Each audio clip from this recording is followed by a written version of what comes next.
Yeah, ClipperBlog Live is back for a third night in a row. Unfortunately, that means we're discussing a loss for the third time in a row. Making his ClipperBlog Live debut, we have longtime contributor to the program, Ben Mesirow. Ben, where are you coming from? I'm coming from beautiful Highland Park, LA. You know, Highland Park was actually my first residence when I got out here 6 years ago. Oh, really? It was. I was there for about 3 weeks, and Okay. the whole time there looking for a new place to live. So that's my Highland Park experience. But it's good to finally get you on here. I'm surprised that this is your Oh, PBL debut. Not surprised that we're freezing up though. So while Ben gets situated, the Golden State Warriors, they played the Clippers tonight, and they won. There you go, Ben. Yeah, we froze up for a bit, but yeah. we'll catch you up. So the Warriors, for the first time since the 86-87 season, also known as the worst season in Clippers history, they have swept the Los Angeles Clippers, a season sweep, 4-0. Tonight was the worst of the four losses this season for the Clippers, 114-98. Steph Curry and Klay Thompson combined for 65 points. That would be significant. Also significant, the fact that the Clippers have now lost not just three in a row, but five of their last 6 games. So Ben, let's try and make sense of this. Who would you say was the biggest factor, or what was the biggest factor in tonight's game?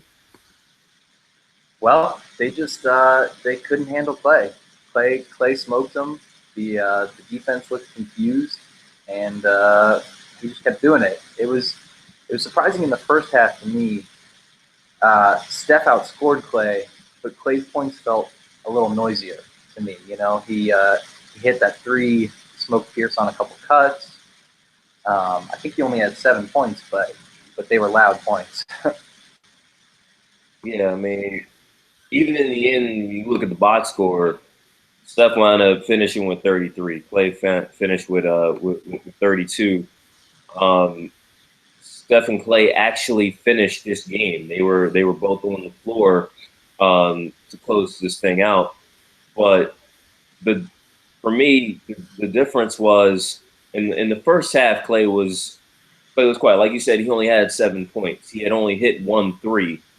Um, Man, in the second half, Clay went off. Man, he hit his first 5 3-point attempts, and I mean, when Clay is shooting the ball so well, I feel like that X factor, and you don't want to call it an X factor because he's an all star. He's a guy that they count on night in, night out. He's one of three guys on the team who take 10 shots a game. But I mean, when you let him go off, it takes so much pressure off of Steph, and it puts so much pressure on your defense. A defense that has I mean, we'll get to this later in the show, but the defense has been really poor for the Clippers.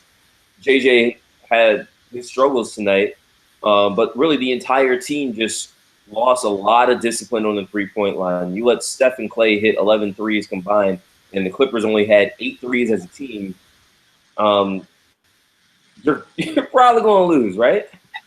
Yeah, there's not much that you can do when they're both shooting like that. And I kind of thought for a minute Clay started going off. It looked like we were going to see another 37-point quarter. It felt like he was hitting those leaning 3-pointers, um, stuff like incredibly fast release off those curls. Um, it was bad, and the Clippers really had no answer. They didn't have a guy on the wing who could really bother him at all. JJ does a decent job on some people in particular.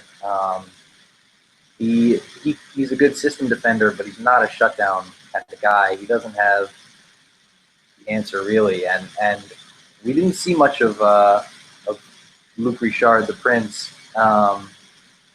And I was sort of, yeah. I mean, he's the only guy with the defensive chops to really do that, but he hurts their spacing so much on the other end that I don't know if it makes sense to put him in there. Yeah, and you know what, Ben? That's a good transition into the next point. Uh, the Clippers forwards have been awful this month. I mean, especially in this stretch where they've lost 5 or 6. I mean, they they started Luke. Luke can't play 10 minutes anymore. He can't play. Doc can't have him on the floor for even 10 minutes. Like Luke got the start for the game and the second half. Once he came out, that was it. Paul, uh, very similar. Paul got some second quarter minutes, but Paul can't get 20 minutes as a starter. So you're already starting the game behind the 8 ball. The problem is you're not going to get 4 good quarters out of Jeff. I mean, Jeff scored 9 points in the first quarter, and that was like, all right, Jeff Green is going to. I mean, he had missed the previous 2 games, but not the previous 2 games. He missed the New Orleans game, and because he took the elbow in the Memphis game. But Jeff scored 9 points in the first quarter, 4 points the rest of the game. Jeff has had issues rebounding, only 3 rebounds in 25 minutes. Wesley didn't grab a single rebound in 17 minutes. He only scored 4 points. Oh, he only got 17 minutes. So when you got 4 forwards who neither one of them can even touch 30 minutes, and they're combining for 7 rebounds, 4 guys at the forward position combined for 7 rebounds, I mean, you're losing. You are losing. I mean, small forward to me is the most critical position in the game. Everyone talks about point guards, and it's a big man's game, but the median is the small forwards. But there's so many point guards, and the rules have enabled point guards to be these offensive juggernauts. But there's so many of them. Like if the number 20 point guard in the league is probably still, getting bucks for you. The cream of the crop at the league is at the small forward position, and the Clippers they have 4 guys who they like to play at 2 positions. The issue is none of them play those 2 positions well right now. Yeah, and it's been a problem with this team for years. It's a known problem, and they just haven't found the right piece, and it's it's not great, especially when Blake Griffin's out.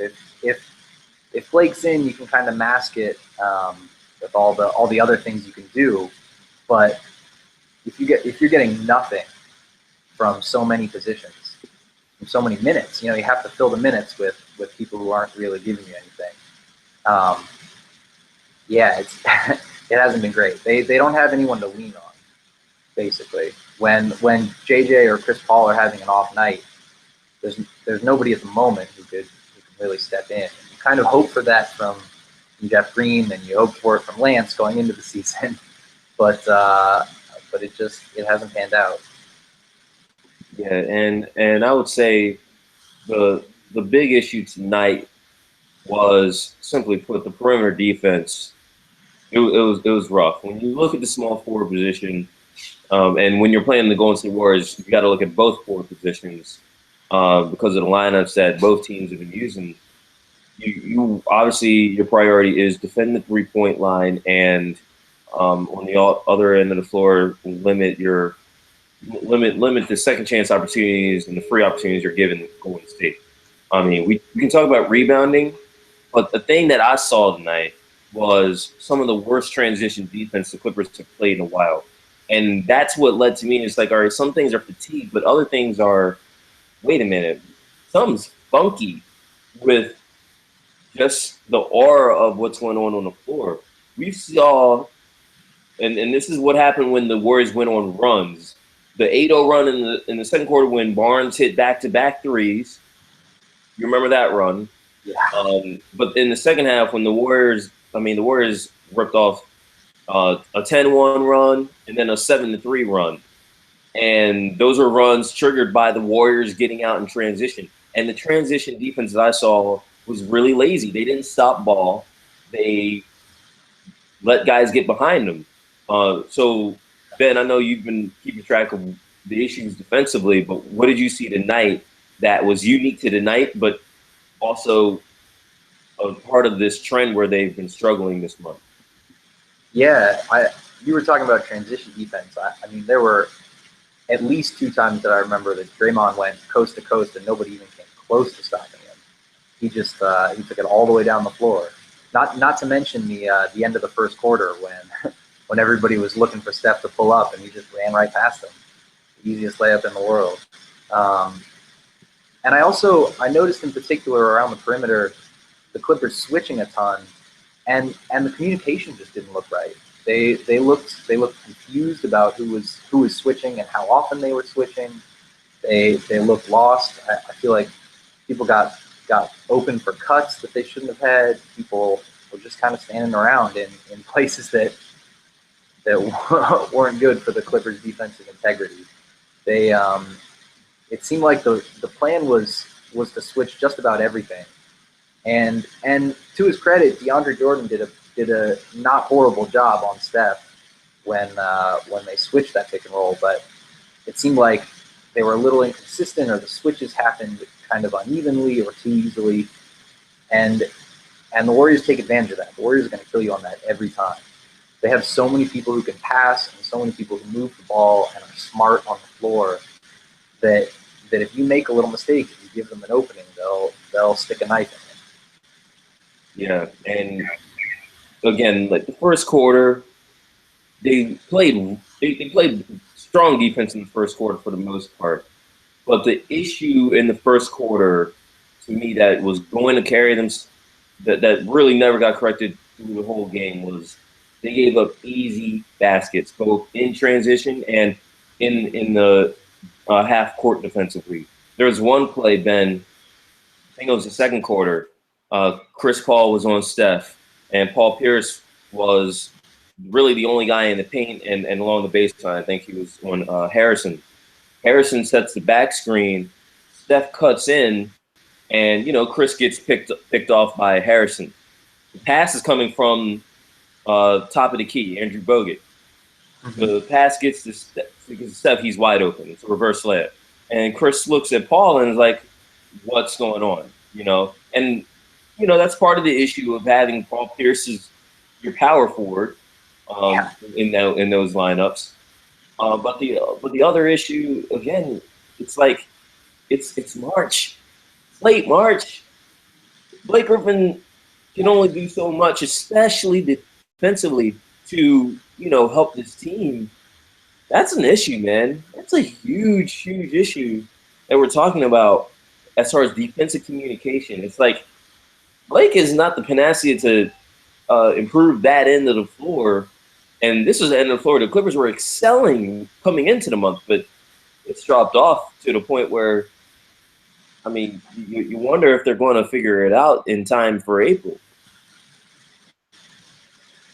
Yeah, and I wonder how much of it is the fact that they're sort of settling into that 4 seed, sort of, it's kind of the dog days of the season. And Chris Paul has been carrying a huge burden. JJ Redick's been doing a lot of stuff. I wonder how much is kind of tired legs and how much is them just almost hanging it up, packing it in a little bit. Although I wouldn't, with as feisty as things got for a little bit there, it didn't look like they were packing it in, and Chris Paul's never wanted to do that. But man, it seemed like they were a little beat tonight. Yeah, and you know what? We got to now. I guess we got to talk about Chris, and we got to talk about JJ, and we got to talk about the fact that they got lit up tonight. I mean, it's bad enough when you're struggling just shooting the basketball. JJ and Chris both missed 5 of their 6 3-point attempts. They played hard. You saw that in the rebounding. JJ had 5 rebounds. He normally doesn't average 3. Chris is – this is embarrassing, but Chris is the third leading rebounder on the team this month, behind Cole Aldrich, who Cole's another one who cannot stay on the floor for more than 20 or so minutes because of fouls. And DeAndre played great tonight, except for that. I don't know why he decided to take that 15, 18 footer, whatever it was. DeAndre picking and popping that. Nah, man. But outside of that, DeAndre had 19 points. He had 20 rebounds. He blocked a couple shots. Unfortunately, he had 5 fouls, but he played 38 minutes. And we just talked about how Cole can't really play against the Warriors.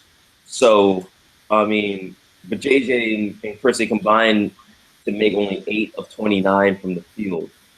Um, that's obviously, with this team without Blake, a recipe for disaster. The thing that is most troubling, and the thing that is not merely we just need playoffs to start, is the instances where Chris looked like he was overwhelmed, emotionally overwhelmed with the game, where JJ's looks just didn't come. And they didn't come mainly because guys weren't getting the ball to him. Chris is the only playmaker now. That's been the case for months, literally months. But when Chris is in a I gotta shut you off mode to get myself going, and you saw the body language between those two, it didn't look good. It didn't feel good from someone who, I mean, we've been watching this team play so great, at least offensively. This was an awful night for those guys, both shooting the ball defensively, and then the chemistry. It looked like a breakdown tonight.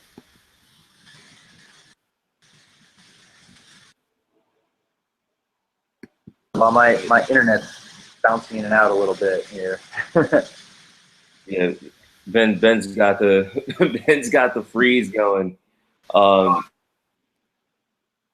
but yeah, like the issues tonight though, you wonder if that is just frustration or if it's something if it's something deeper than that. You know, I don't know. That's not something that we've seen often from Chris Paul and JJ Redick. Looks like you're back for a bit though. Yeah, here I am. Oh, I don't know what's going on right now.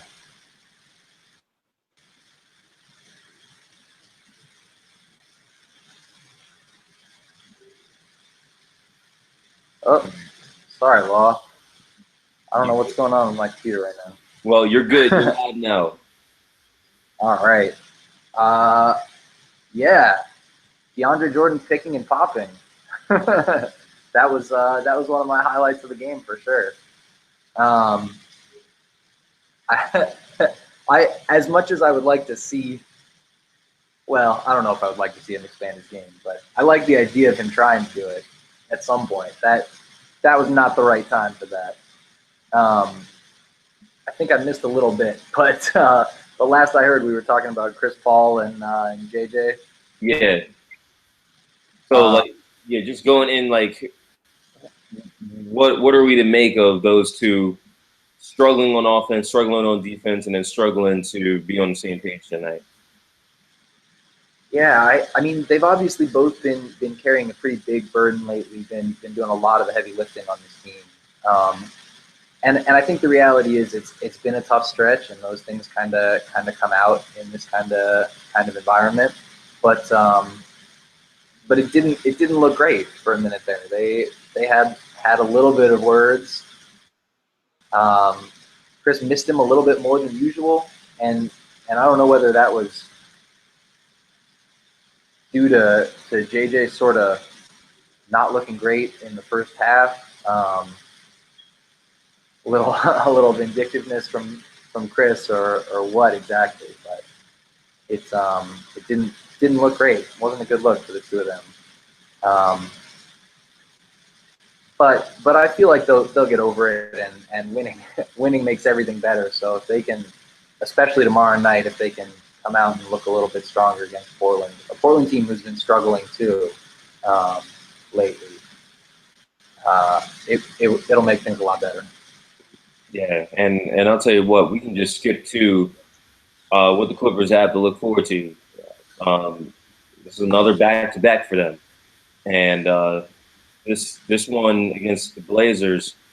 The last time they had to face the Blazers, the night after facing the Warriors, was the last time the Clippers were in a stretch where they lost. What is it now? 5 of 6 in mid-November this year. The Clippers, when they were last under 500, they were going through it, man. Like, we're talking about, this was the Warriors game where they lost 124 to 117. It was, they had a lead, and they just blew it for the second time in 10 days. So, or not the second time in 10 days, second time in like 2 weeks. The very next night, they went up to Portland and they lost that game. So this is a reversal. They're obviously coming from Golden State. No team has won in Golden State this year. It's not the fact that they lost; it's how they lost, obviously, and the fact that they're on a bad stretch. Now they got to figure out how to beat a Blazers team that defensively the Blazers have struggled, but they did beat the Mavs tonight. So that is the thing with Portland is they're a lot like Golden State. You're talking about a point guard who's playing just out of his mind, and Dame, a shooting guard in CJ who should pretty much have most improved player locked up, so it's going to be interesting to see how they deal with Portland. Yeah, Chris Paul and Dame have had some pretty good matchups in recent history. It's been a lot of fun to see them go at each other. And I feel like it has, in the past at least, energized Chris a little bit. And this Portland team, a win tonight over the Mavericks is not exactly a sign that they're back to their ways, especially without Chandler Parsons, with the way the Mavericks have looked lately. But it's still, Portland's they're in the playoffs, right? They're like right on the edge there. I can't remember where they stand in the standings right now. But it'll be interesting. It's a game that the Clippers can win, especially if they can like get home and put it behind them. And if the offense can get off to a good start. I think with Portland's defense looking so bad lately, I think it'll help the Clippers. It'll get them going smooth if they. Yeah. And when shots are falling in, it's a whole lot easier because the transition defense was such a problem tonight. If shots are going in and they get a chance to get back and set up and not work from behind from the start of the possession, I think it'll help the defense out a little bit. Yes. So here's the deal with Portland. Tonight's win over Dallas was huge because I think about maybe 1 or 2 games separate Portland, Dallas, and Houston for the last 3 spots in the West. Houston, I believe, lost tonight as well to Utah. So things are super tight between 6 and 9. Those 4 teams, Denver, Sacramento, they're pretty much out of it at this point. I mean, Denver barely beat the 76ers tonight. Denver's closer to Sacramento and New Orleans at this point of the season in the standings. So Portland, they've lost 7 of the last 10. They haven't won consecutive games. Man, it's been a while since Portland's won consecutive games. I mean, their stretch of the last 10 games is pretty much representative of the last time they've won back-to-back games. So, like I said, defensively, Portland is not what they look like offensively. They haven't won back-to-back games this entire month. But if the Clippers can't beat them, then it's an issue. And like I said, they're going to get the best from Dame. And we know the last time that they faced Portland was the C.J. McCollum game where Terry Stotts messed around and listed him as inactive accidentally.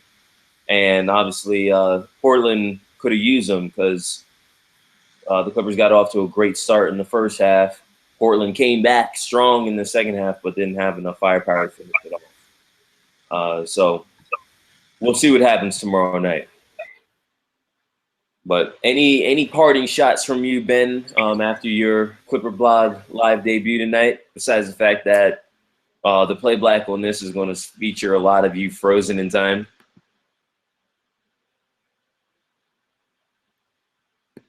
And that's probably accurate. Technical issues on CBL, and pretty much like technical issues with the Clippers over this past week. So we're going to sign off here. On behalf of Ben making his debut, I'm Law Murray, and I'll tell you what, I will be at Staples Center tomorrow night, so I'll be covering the game from there. Probably not going to have a CBO. Ben, you're actually back, so Oh, hey. Sign off here. Well, it was a bit of a choppy debut, and I apologize for that. But it was fun talking with you and seeing how this season wraps up and how they perform tomorrow night. All right. Well, that is it for us. I'm Law Murray coming out of LA, and Clippers 3-game losing streak. 5 of the last 6. They are swept by the Warriors for the first time in 29 years, losing 114-98 tonight. And we will be back sometime next week. Peace out.